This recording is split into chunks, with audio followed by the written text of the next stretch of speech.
Conversation relating to this will be played first. Good morning, madam. Can I help you? Yes, please. I bought this bread-making machine from you quite a while ago, and it doesn't work. I see. That's unusual. These bread makers are usually very reliable. You didn't overfill it, did you, or put too much water in the mix? Those are two reasons for malfunction we often hear of. No, certainly not. I had it working for quite a while, and then it stopped working. It doesn't do anything now. I see. That sounds like a fault in the machine. Yes. I wonder if you can do anything about it for me. Well, that depends. If it is inside the guarantee period, we can help you. Otherwise, it will be more difficult. The assistant says it depends on whether it's inside the guarantee period. So, guarantee period is written in the space. Now we shall begin. You should answer the questions as you listen, because you will not hear the recording a second time. Listen carefully and answer questions 1 to 5. Good morning, madam. Can I help you? Yes, please. I bought this bread-making machine from you quite a while ago, and it doesn't work. I see. That's unusual. These bread makers are usually very reliable. You didn't overfill it, did you, or put too much water in the mix? Those are two reasons for malfunction we often hear of. No, certainly not. I had it working for quite a while, and then it stopped working. It doesn't do anything now. I see. That sounds like a fault in the machine. Yes. I wonder if you can do anything about it for me. Well, that depends. If it is inside the guarantee period, we can help you. Otherwise, it will be more difficult. Let me see. I have the receipt here. I bought it in, it was some time ago. The receipt says in February last year. February. Well, unfortunately, that means it is outside the warranty period. Oh. In that case, I'll get you a form which you can fill in and we'll see what we can do. Well, what can you do you think? Well, as I say, if you fill in this form, we can send away the bread maker to be mended. It goes off to a repair centre. Oh, good. What happens then? Then we don't get an exact costing, but we will get back an estimate of how much it will cost and how long it will take. I see. And do you think it'll be expensive? Well, it won't be cheap. There will be labour and parts to think about, and also the postage and packing costs. And we don't know how much they will be? Not yet. But when you get the estimate, you've got two options, obviously. If you agree, you can go ahead. Or if you don't, you can say, no, it's too expensive. It's your decision entirely whether you agree. And if I go ahead? Then we arrange the repair. We don't have much stockroom, so when it is done, what we'll have to do is arrange a time for you to collect it from us. All right, that's what I'll do. Just give me the receipt. Here you are. Just a minute, madam. I thought you said you bought the bread maker in February. That's right. Here's the date. 2/12/06. I think there's some mistake. In the UK, 2/12/06 is the 2nd of December 2006. Oh, of course. How stupid of me. Of course it is. So it's inside the warranty period. Oh, great. That's right. That's much easier. So, what can you do now? Very simple. You fill in this form, we replace the machine, and return it to your home address within 3 days. Oh, well, that's excellent.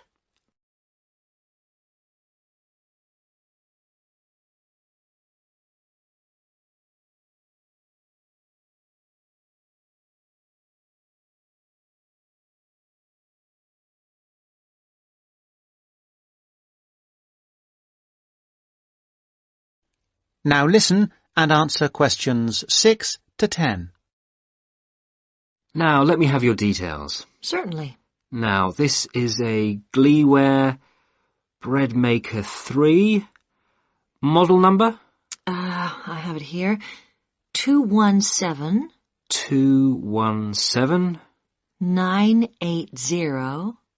980. 345. Thank you. Now, where did you buy it? Was it here? No, it was in your shop in Bluewater. I see. Bluewater.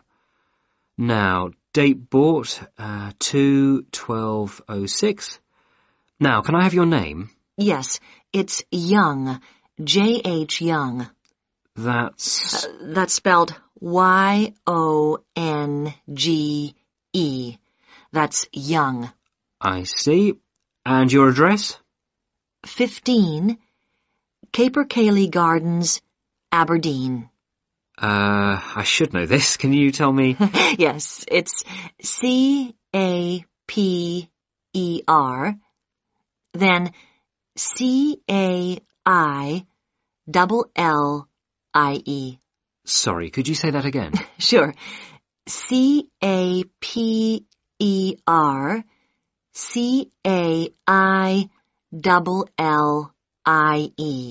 And gardens as in gardens? Yes. Good. And the postcode? AD22 4SC. Thank you. And what would be a convenient time of day to deliver the replacement bread maker? Morning is best, if that's all right. That's fine. So it should be with you on Monday, madam. Oh, good. Thank you very much. Bye. Goodbye, madam.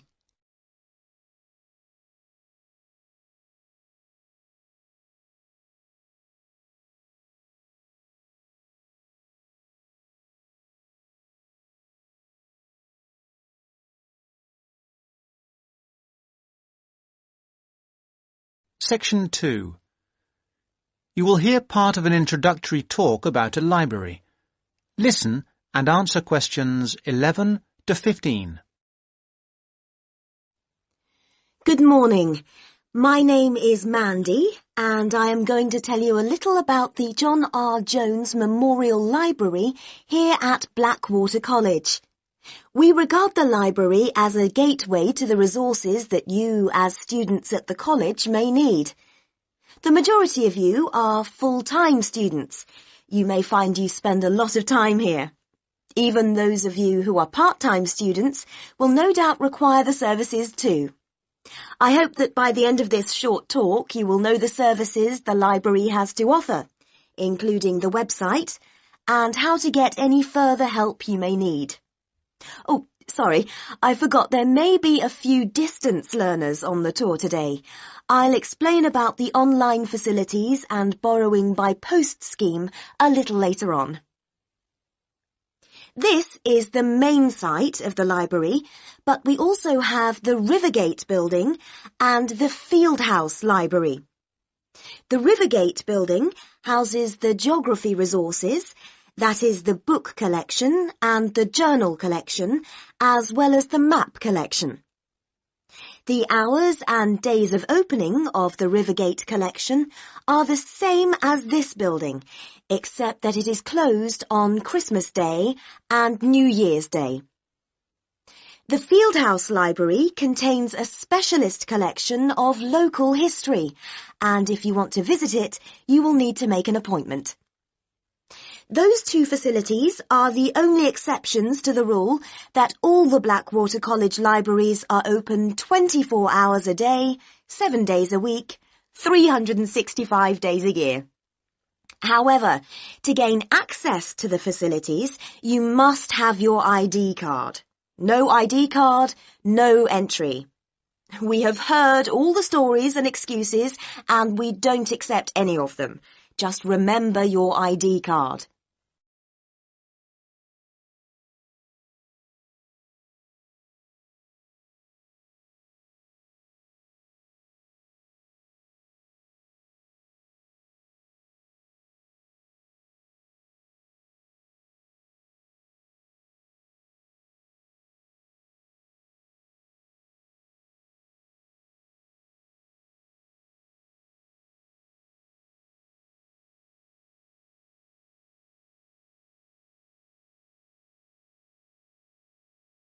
Now answer questions 16 to 20. Now, I must apologise for the mess you can see around you today. Libraries should be quiet places, but unfortunately this is not currently the case here. This new building has been here for only 2 months, and as a result we have not quite finished moving in. So far, we have moved most of the book and journal collections from the old library into this new building. There are 2 exceptions. We are currently moving the economics collection here, which should be installed by tomorrow, and we will be moving the French literature collection into this building next week. But as you can see, we are still building the new restaurant. We will finish it, we hope, very shortly. We have finished the cafe, however, and students can use it during the library opening hours. We have recently installed 150 computer places, and we will be adding another 100 shortly, so that there will be plenty for everybody very soon. Very shortly, this library will be one of the finest in this part of the country. Don't forget that the library isn't just about academic books. In addition to the books and journals, there is a wide range of national newspapers available from the librarians on request. I'd like to mention the different ways you can get help in using our resources. Don't forget our website at www.mlbc.ac.uk.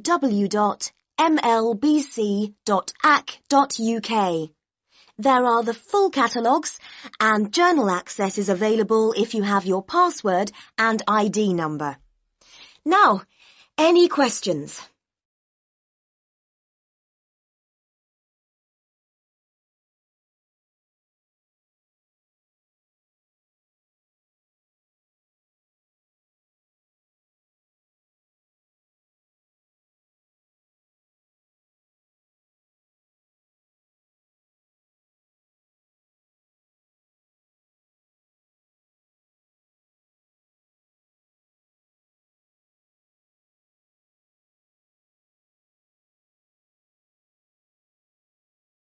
Section 3.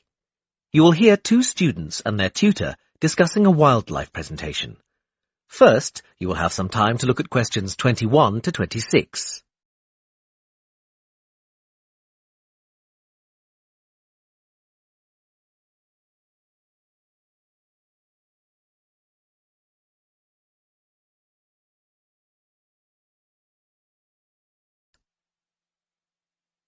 Now listen carefully and answer questions 21 to 26. Hi, Katie. Hi, Ian. Come on in. Hi, Professor Gordon. We wanted to talk to you about our wildlife presentation next week. Have you decided how to organise it? Yes, Professor. At first, we were going to focus on the cat family, but then we decided to talk about nocturnal animals instead. Yes, good idea. And how is your planning going? It's going well. We think we have enough material for 20 minutes. The advantage is that there are so many visual aids we can use. We found lots on the internet which we think will be really interesting for people. The problem is that this topic has been hard to narrow down. If anything, we've got too much information for just 20 minutes. How do you think we could narrow it down further?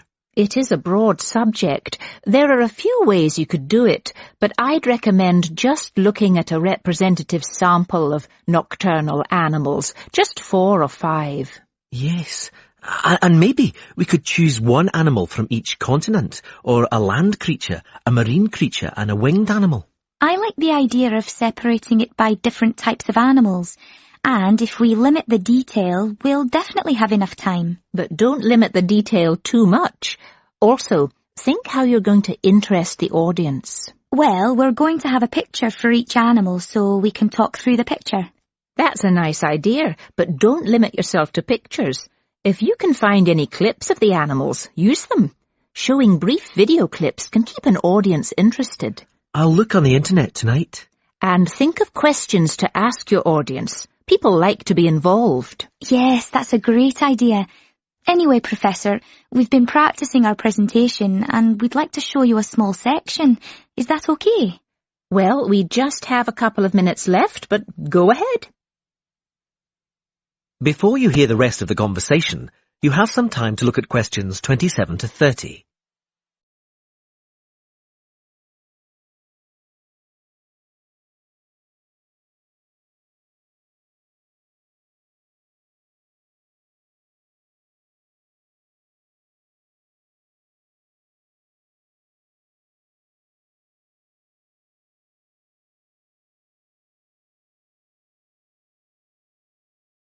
Now listen and answer questions 27 to 30. Well, we were thinking of presenting each animal with a picture and describing their physical characteristics. OK, but not in too much detail. That's just background information. We'll start with the jaguar. I'll introduce it by saying that the jaguar is a nocturnal animal and the only species of the genus Panthera to be found in the Americas.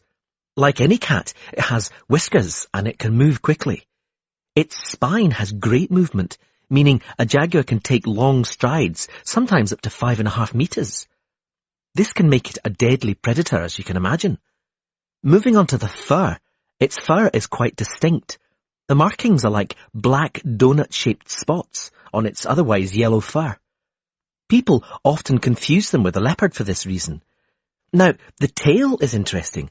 Although people think that the tail has stripes on it, the fur on the tail actually is similar to the body, with black circles around the lower section. The jaguar is generally a creature to be feared. Oh yes, I should have mentioned this earlier. Sorry, like most cats, it has sharp, retractable claws. Yes, that's fine, but be careful. The jaguar is usually thought of as nocturnal, but strictly speaking, it's crepuscular. In other words, most active between dusk and dawn. But as long as you mention this, you can put it under the umbrella of nocturnal. Is that all? Yes, I think so. Thanks, Professor. That is the end of section 3. You now have half a minute to check your answers.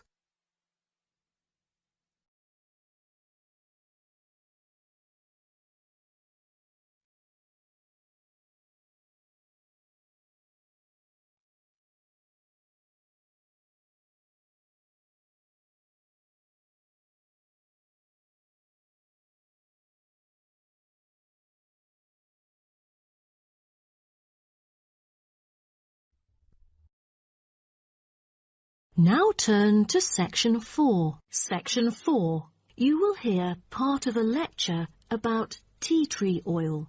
First, you have some time to look at questions 31 to 40.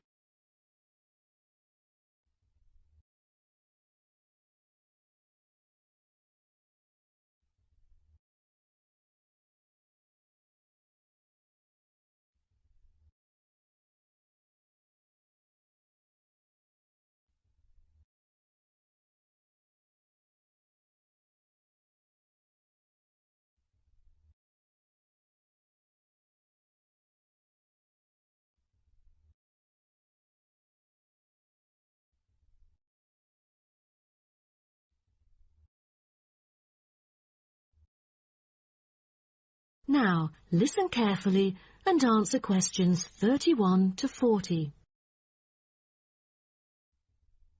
So, what I'm going to talk about to you today is something called tea tree oil, which was first extracted from Melaleuca alternifolia in Australia. This species remains the most important commercially. Several other species are cultivated for their oil extraction. There is a very long history of tea tree oil's use in aromatherapy. Traditionally, Melaleuca alternifolia leaves were crushed and the oil was inhaled by the Aborigines of Australia for the treatment of coughs, colds and also for the treatment of wounds. For instance, they chewed the young leaves to alleviate headaches and took them to treat sore throats or skin ailments. The Aborigines world was discovered by Willem Janszoon, a Dutch explorer who was the first European to sail to Australia. In 1606, he reached the northern coast of Australia in his ship. Then several voyages of exploration followed in the first half of the 17th century. The Dutch found it a paradise on earth for man's well-being, with timber, stone and lime for building. There was also plenty of salt, and the coast was full of fish. Besides, they found the characteristics of the diet there because they happened to meet 10 naked black Aborigines having a meal in the open air. While the value of tea tree oil originated from Australia, it was gradually known and tested by the outsiders. In the middle of the 18th century, Sir Hugh Palliser, an officer of the British Royal Navy who had been to Australia several times during that period, got serious injuries all over due to his experiences in several wars. For more than the last 15 or 16 years of his life, he seldom laid down on a bed because of the constant pain in his leg. Then he tried tea tree oil, as it was said that tea tree oil could operate as a very powerful immunostimulant for pre- and post-surgical care.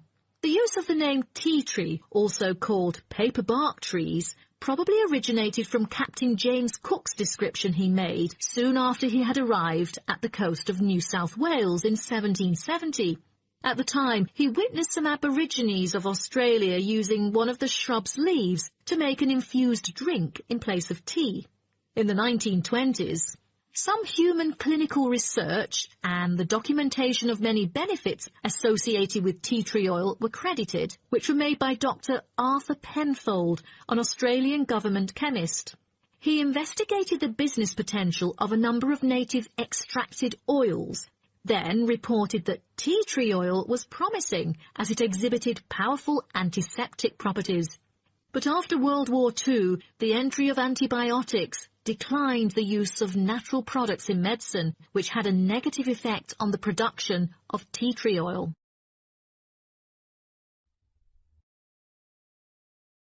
As such an important and valuable material in the world, how is tea tree oil produced? I think most of you are curious about this. Tea tree oil can be extracted in some different ways, but the most traditional way is steam distillation.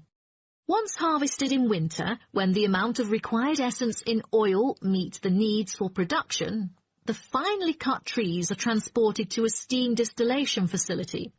The extraction is made by distilling the leaves in specially designed stainless steel stills, along with the stems, to yield pure oil. The water-filled boiler is heated and constantly monitored to maintain the correct temperature. Both the steam and oil evaporate and then condense as they run through a pipe into the collecting container where the oil floats to the lid, while the water, because of gravity, goes steadily out the lower exit pipe. At the end of the hour, the oil is siphoned off through the upper pipe, while the condensed steam floats through the lower pipe towards the ground. At the end of each distillation, all the spent plant material is hauled out of the still pot by hand with a short rake, piled onto a trailer and spread where required as a thick woody mulch. That is the end of section 4. You now have half a minute to check your answers.